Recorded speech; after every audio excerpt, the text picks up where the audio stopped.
My name is Nova Blackwell. I'm 28. Last Tuesday at 11:47 a.m., I was standing in my father's mahogany-paneled study, holding a water-stained savings book from 1958, while he told me it was worthless trash, and I was embarrassing myself by even asking about it. My brother John stood behind him, arms crossed, smirking. My stepmother Mary sat on the leather wingback chair, examining her nails like I was a stain on the carpet she'd been meaning to have cleaned. Dad, this was in Grandma Karen's nightstand, I said, keeping my voice steady. It has her name on it, Estelle M. Wilkerson. I just want to know. It's useless, my father said, not even looking at me. Let it stay buried. But the account number. Nova. He said my name the way you'd say cockroach. Your grandmother had $63 in that account when she died. I've already settled the estate. You got your share. My share was $500. That's what she left you. John laughed, a short bark. Jesus, Nova, you're really going to embarrass yourself over a 60-year-old bank book? You know what Dad went through dealing with her finances? She lived in that falling-apart house, refused help, made him look bad in front of everyone. And now you want to, what? Accuse him of something? My face burned, not from shame, from the way they were all looking at me like I was delusional, like I was the problem. I'm not accusing anyone, I said quietly. I just think there might be. There's nothing. My father's voice was final. I've spoken with the executor. The estate is closed. If you keep pushing this, you're going to upset your stepmother. And frankly, Nova, we're tired of your attitude. Mary looked up then, her eyes bright with manufactured hurt. I've tried so hard to include you, Nova. After all these years, but you always find something to resent. Before I go on, if stories about standing up for yourself mean something to you, please hit like and subscribe and tell me in the comments where you're watching from right now, and what time is it there. I walked out of that study with the savings book in my hand, and my father's words ringing in my ears. Let it stay buried. He said it at Grandma's funeral too, right after the service, when I'd asked if I could have the music box from her dresser, the one that played Moon River when you opened it. He'd waved me off. It's junk, Nova, let it go. But I took it anyway. When no one was looking, I slipped it into my purse. The savings book had been underneath it, wedged between the music box and a stack of unopened mail. Both had her handwriting on them. Both smelled like her lavender hand cream. Let me take you back 17 years, to when I was 11 and Grandma Karen was 71. It was summer, late July, and she'd taken me to the diner on Pearson Street, the one with the red vinyl booths and the jukebox that only played songs from the 50s. We ordered strawberry milkshakes, and she let me put a quarter in to play Moon River. Your grandfather proposed to me while this song was playing, she said, stirring her milkshake with the paper straw. 1959. He didn't have a ring yet, just a promise. Did he keep it? I asked. Every single one. She smiled, the lines around her eyes deepening. Nova, I'm going to tell you something, and I need you to remember it. People will try to convince you that you're confused, that you didn't see what you saw, that you're remembering wrong. Don't let them. Trust yourself. I didn't understand what she meant then. I nodded anyway because Grandma Karen didn't waste words. She reached across the table and took my hand. Hers was thin, the veins prominent, but her grip was strong. If anything happens to me, if they try to tell you I didn't leave you anything, don't believe them. I've been careful. Very, very careful. Grandma, just remember, little star, documents don't lie, people do. The first betrayal came 3 days after the funeral. I was sitting in the kitchen of my apartment, the one bedroom on Fletcher Avenue that I could barely afford on my insurance processor salary, when my father called. Nova, we need to discuss your grandmother's estate. Okay. She left everything to me as expected. I'm handling the distribution. John is receiving the house, as he has a family to think about. Mary is receiving the contents, as she's been helping Mother for years. My stomach clenched. And me? You'll receive $500. That was Mother's wish. 500. Yes, I know it's not much, but frankly, Nova, you weren't around. You didn't visit. John made the effort. He brought the kids every Sunday. You came twice a year. I came every month, I said. My hands were shaking. I have the calendar. I marked every visit. Memory is a funny thing. Regardless, this is what she wanted. The check will be mailed this week. He hung up before I could respond. I sat there, phone still pressed to my ear, listening to dead air. $500. From a woman who'd saved her entire life, who'd lived in the same house for 65 years, who'd worked as a seamstress until she was 83. $500. The rumor started spreading 2 days later. I found out when my cousin Melissa texted me. Is it true you tried to contest Grandma's will? Uncle Rob is really upset. I called her. What are you talking about? Dad said you're claiming Grandma left you more money, that you're accusing Uncle Rob of stealing from the estate. I never said that. That's not what I heard. He told everyone at church on Sunday. Said you were being greedy and disrespectful. My face burned so hot I could feel my pulse in my teeth. Melissa, I asked one question. 1. I found a savings book and wanted to know. Look, Nova, I don't want to get involved. Just maybe let it go? Family's important. She hung up. By Monday, 3 relatives had blocked me on social media.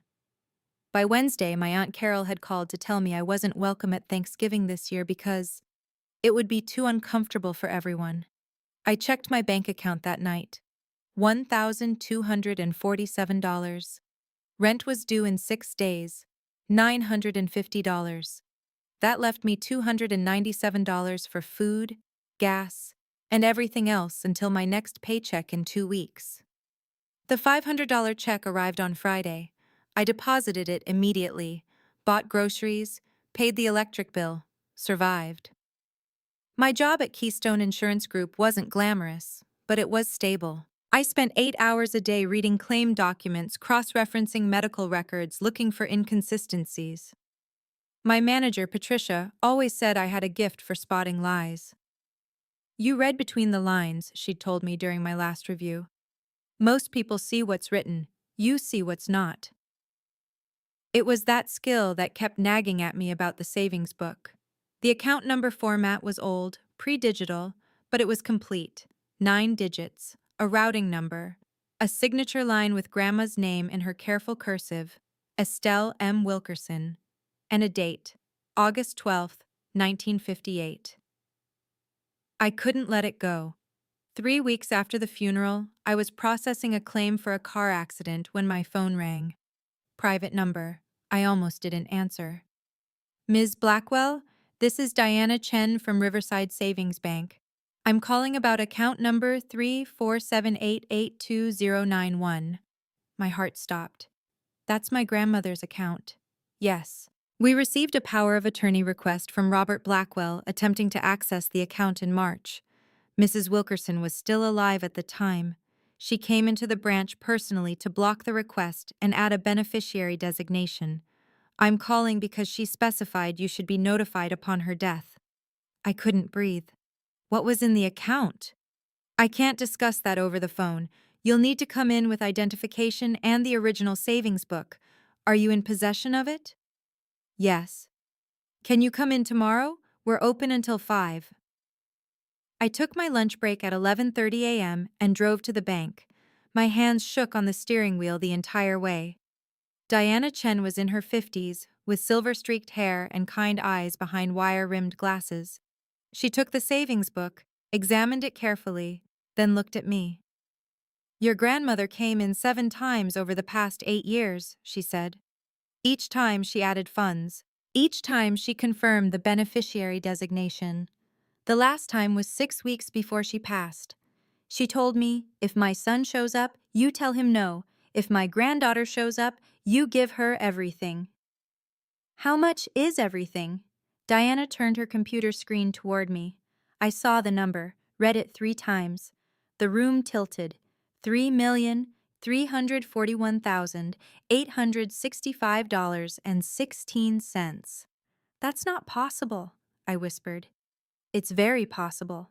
Your grandmother was a seamstress, yes, but she was also an investor. She bought stocks in 1959, IBM, Coca-Cola, General Electric. She never sold, just kept adding dividends back in. 65 years of compound growth. My father said she left him everything. Diana's expression hardened. Your father tried to access this account with an invalid power of attorney. Your grandmother filed a formal complaint. We have her statement on record. She was completely competent, Ms. Blackwell. She knew exactly what she was doing. I walked out of that bank with a folder full of documents, account statements, stock certificates, a notarized letter from Grandma Karen dated 3 weeks before she died, and a copy of the formal complaint she'd filed against my father. That night, I read the letter. It was 2 pages, handwritten. Dear Nova, if you're reading this, then I'm gone, and Robert has already done what I knew he would do. He'll tell you I left him everything. He'll tell you I barely had anything to leave. He'll tell you that you weren't a good granddaughter, that you didn't visit, that you don't deserve anything. None of it is true. Your father has despised me his entire adult life. I embarrassed him by being poor, by refusing to move out of my falling-apart house and into some sterile retirement community where he could forget about me, by not dying fast enough or quietly enough. He tried to take this money in March, showed up at the bank with a power of attorney he'd forged. I was buying stamps at the post office, Nova, completely sound, completely aware. The bank called me, and I drove straight there and told them no. I've been planning for this moment for 8 years, since the day you graduated college and your father didn't show up. Do you remember? You called me crying, and I told you that love isn't about proximity, it's about presence. You were present for me, little star. Every month, every phone call, every card on my birthday. The original trust document is with my attorney, Harold Kim. His office is at 1847 Northwest 23rd Avenue. The copy I've left with the bank is enough to access the account, but you'll need Harold's documents for legal protection. Inside this envelope, the Estelle M. Wilkerson Family Trust, established 1998. Bank statements showing Robert's attempted fraud. My handwritten log of every visit you made, with dates and times. A list of every Sunday John supposedly visited. He came twice in 3 years. Don't show this to anyone yet. Wait until the right time. Harold will know when. You are not greedy. You are not confused. You are not disrespectful. You are my careful, brilliant granddaughter who learned to read documents the way I taught you to read people. All my love, your Grandma Karen. P.S. The music box key is taped inside the lid. Moon River still plays perfectly. I read it twice, then 3 times. Then I sat on my kitchen floor and cried for 20 minutes. My father called the next day. Nova, John mentioned you were asking questions about Mother's estate again. This needs to stop. I'm not stopping. Silence. Then, excuse me? I have Grandma's savings book, the real one, from Riverside Savings Bank. That account was closed. No, Dad, it wasn't. And you know it wasn't because you tried to access it in March with a forged power of attorney. The silence stretched out. When he spoke again, his voice was different, lower, dangerous. You don't know what you're talking about. I have the bank's complaint documentation. I have Grandma's statement. I have her handwritten log of every visit I made, 144 visits over 12 years. I have her list of John's visits. 2, total. Nova, I'm not finished. I also have the trust documents, the Estelle M. Wilkerson Family Trust, established in 1998, with me as the sole beneficiary, $3,341,865.16. I heard him breathing, heard Mary say something in the background, heard John's voice sharp. What's happening? We need to discuss this, my father said finally. As a family, come to dinner Saturday night, 7 p.m. Why? Because there's been a misunderstanding, and we need to clear it up before this gets out of hand. There's no misunderstanding, Dad. There are documents, signed, notarized, legally binding documents. Saturday, 7 p.m. Don't make this harder than it needs to be. He hung up. I called Harold Kim immediately. He answered on the second ring. Ms. Blackwell, I was hoping you'd call. You knew about this? Your grandmother retained me in 1998. She updated her instructions every year. The last update was 1 month before her passing. She predicted your father would attempt to hide the trust. She predicted he would offer you a token amount. She predicted you would find the savings book because you were the only person who knew where she kept her music box. What happens now? Now? You document everything, every phone call, every text, every conversation. Your father is going to try to pressure you into a settlement. Don't accept anything, don't sign anything. And on Saturday night, when you go to that dinner, bring the trust documents. I'll be there too. You'll be there? Your grandmother's instructions were very specific. She said, when Robert finally invites her to dinner to try to manipulate her, that's when Harold shows up. She knew him well. Saturday arrived. I drove to my father's house at 6:54 p.m., the trust documents in my bag, my phone recording in my pocket. Harold Kim was parked 2 houses down in a silver Lexus. He nodded at me through the window. The house was a white colonial with black shutters and a brick walkway. John's Mercedes was in the driveway, Mary's Audi beside it. I rang the doorbell at 6:58. Mary answered. Nova, come in. The dining room table was set for 4. My father sat at the head, John to his right. Mary gestured to the chair across from John. I sat. Thank you for coming, my father said. I think we got off on the wrong foot. Did we? Your grandmother was a complicated woman. She had episodes, confusion. The bank took advantage of that. The bank has medical documentation proving she was competent. John leaned forward. Nova, look, I get it. You found some old paperwork and you're excited. But you're an insurance processor, not an attorney. You're reading documents all day and figuring out who's lying, sure, but this is different. This is probate law. It's complex. I understand probate law just fine, John. Do you? Because Dad's attorney has reviewed everything. Grandma's trust was dissolved in 2015. She updated her will in 2018 to leave everything to Dad. What you have is outdated paperwork.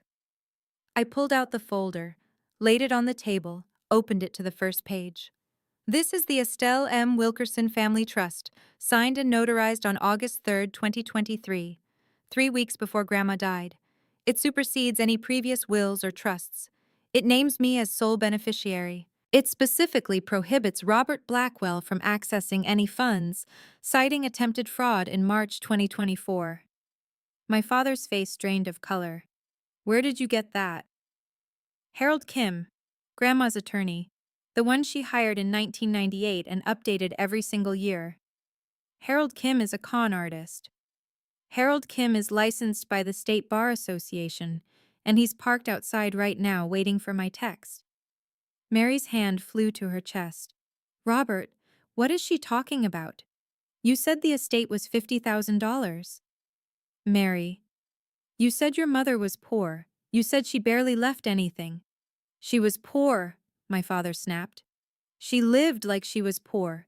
She chose to save, I said, to invest, to build something, and you despised her for it. You told me she was an embarrassment. You skipped her birthday dinners. You didn't visit her in the hospital when she had pneumonia. But the moment she died, you tried to take everything. John's jaw tightened. You're twisting this. Dad took care of her finances. He made sure she had what she needed.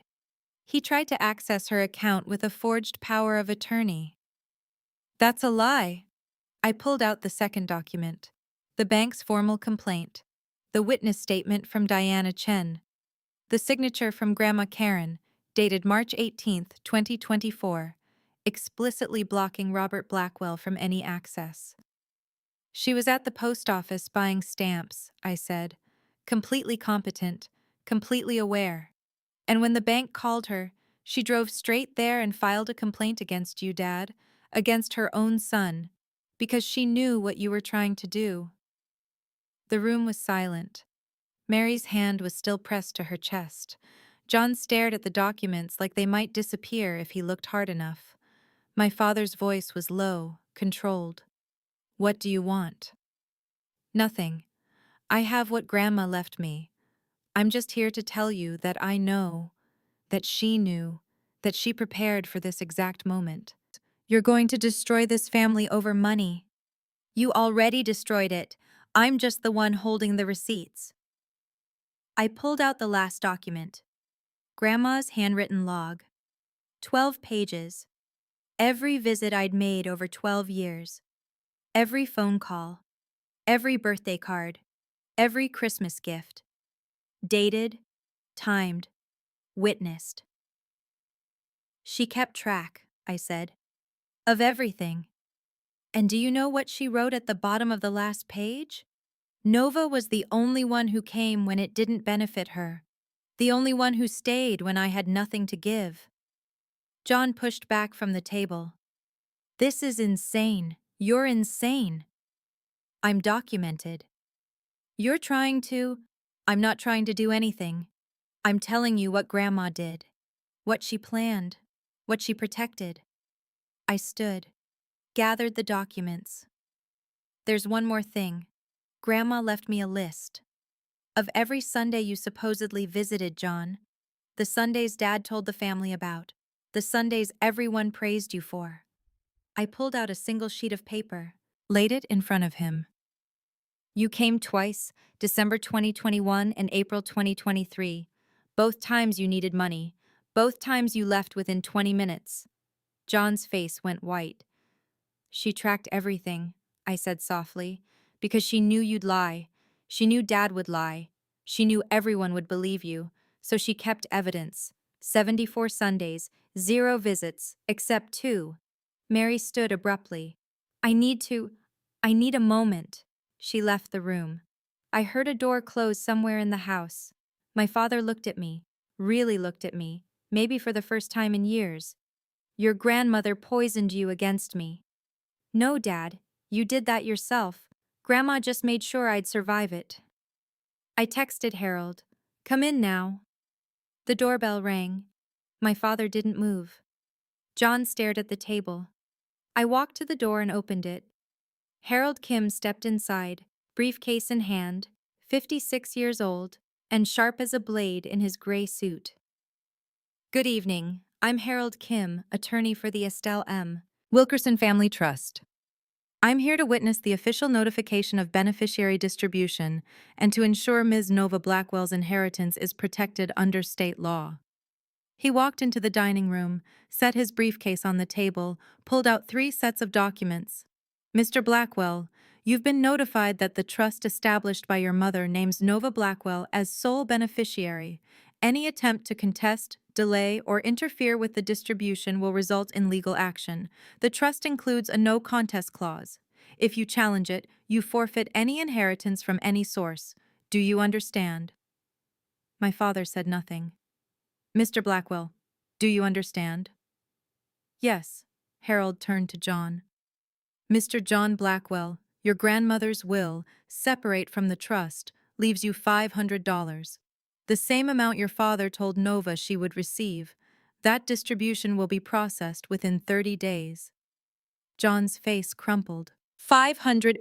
Your grandmother was very specific. She said, John gets what Robert offered Nova, not a penny more. Harold turned to me. Ms. Blackwell, the trust funds will be transferred to your designated account within 14 business days. You'll receive a complete accounting from my office. Is there anything you'd like to say before we go? I looked at my father, at John, at the empty chair where Mary had been sitting. Grandma told me once that people will try to convince you that you're confused, that you didn't see what you saw, that you're remembering wrong. I picked up my bag. She said, don't let them. Trust yourself. I walked to the door, stopped, turned back. She also said, documents don't lie. People do. I left. Harold followed. We stood on the front walkway in the cool October air. "Your grandmother would be proud," he said. "I know." 3 weeks later, Mary filed for divorce. She'd discovered that my father had told her his inheritance would pay off their mortgage, that they'd travel, that they'd finally have the life she'd been promised. Instead, she got $50,000 in marital assets and a husband who'd tried to steal $3 million from his own mother. John stopped answering my calls. Not that I was calling. I heard through Melissa that he'd told everyone I'd manipulated Grandma, that I'd coerced her, that the trust was fraud, but when the lawyers asked for his evidence, he had nothing. Just stories. Stories don't hold up in probate court. Documents do. 6 months later, I was sitting in a small craftsman house on Hawthorne Street, the one I'd bought cash. 2 bedrooms, original hardwood floors, a garden out back that was starting to bloom. The music box sat on my dresser, Moon River playing softly every morning when I opened the lid. I'd donated $500,000 to the community center, where Grandma had taught sewing classes for 30 years. They renamed the textile studio in her honor, the Karen Wilson Studio for Creative Arts. I'd set up a scholarship fund at the community college, the Estelle M. Wilkerson Scholarship for first-generation students. Full tuition, books, and living expenses, 4 students a year. The rest I invested, carefully, the way Grandma taught me. My job at Keystone Insurance Group felt different now. I still processed claims, still caught lies, still protected people from fraud. But I understood something I hadn't before. Evidence isn't just about catching wrongdoing, it's about protecting truth. Patricia had promoted me to senior analyst. "You see things others miss," she'd said. "That's rare." I thought about Grandma every day, about the way she'd lived, quietly, carefully, intentionally, about the way she'd protected me even after death, about the way she'd known exactly what would happen and planned for every single moment. If you're watching this and you've ever had to walk away from family to protect yourself, type "I walked away" in the comments. Or if you stayed and fought for your boundaries with documentation and evidence, type "I fought with truth." Both are valid. Both take courage. The lesson isn't about money, it's about this. Silence isn't peace. Silence is what people demand when the truth makes them uncomfortable. And sometimes, the most loving thing a person can do is refuse to be silent. Not with anger, not with drama, but with documentation, with evidence, with truth. Grandma knew that, she lived it, and she made sure I'd survive long enough to learn it. If this story meant something to you, check the description for more stories just like this one. Thank you for being here. I was standing at my kitchen window last week watching snow fall on the garden Grandma would never see when I noticed something. The music box on the dresser, the one that played Moon River, had a second compartment I'd never opened. A tiny drawer underneath the main lid. Inside, a photograph. Me and Grandma at the diner, age 11, strawberry milkshakes between us.